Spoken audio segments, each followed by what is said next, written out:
All right, let's start by looking at the pieces. We have two straps, one that says cut 1, one that says cut 2, and then we have the body of our apron. Now, if we look at this apron, you see it's just half of an apron because we have to place this on the fold so it will become one full piece. Okay, so that's why it says place on fold right here. So that's really important to remember. Now we look at these tools. These are called fabric marking tools or sewing tools. We use them because they come out of fabric easily. You're going to get your fabric and you're going to unfold it like this. So I do one unfold, then I unfold it again, and then I unfold it one more time. I'm going to leave, notice I'm leaving one fold in my fabric. I'm not unfolding it all the way. Now, you see that my ends don't match up exactly perfect. That's okay. That's not the end of the world. Okay, I'm going to make sure that it's nice and flat. So I'm going to get my fabric nice and flat for myself. Once I have it flat, I'm ready to place my pieces on it. So I'm going to put that fold, it says place on fold, on my fold. Okay, so I line that up just like this. And I'm going to take my two other pieces.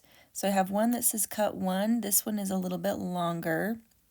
I'm going to place that one on the side. And then I have another piece that says cut 2, and that's going to go across the top.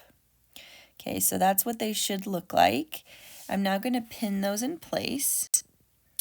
You're going to get your pencil pouch out of your sewing machine. So this is what the pencil pouch looks like. I'm going to pull out my pin cushion, and I'm also going to be using the shears that are in there.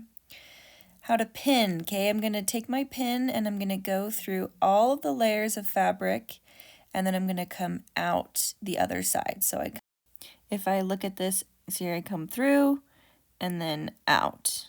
And you can look on the other side, I went through all my layers.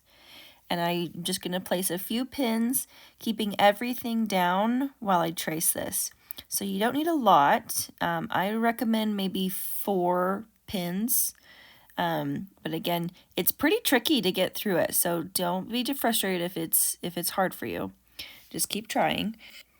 Okay, so I'm going to speed up my video a little bit. I'm now going to just, again, place probably like 4 pins, 3 pins. And now I'm going to place my pins on my straps. So again, that looks like that. And then I'm going to place my other 2. I'm really just doing 2 pins, so don't go crazy with the pins. And there we go. Now that looks nice. I'm now going to take my marking tools. You have several options. So there's chalk, or there's these kinds of pens. Okay, just pick one. You don't need all of them. I'm just going to show you multiple ideas. Okay, so what they look like. You also want to make sure that you pick one that will be visible. If you have a white fabric, don't use white chalk. Okay, so I'm just going to trace around the outside of my pattern, just going nice and slow. I'm stopping and making sure that it's catching in all the right places and it's leaving a mark. I'm using multiple tools. You do not need to do that. Just pick one that works and go with it. I'm just showing you how to use the other ones. Okay, so the chalk, it just rolls on like this, okay? Or you just trace around it.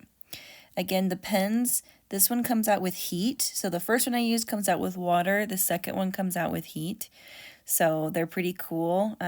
Definitely you can experiment with them. They're fun, but don't be wasteful. I hate it when students are wasteful. Okay, and now I finished. I'm going to take all of my pins off.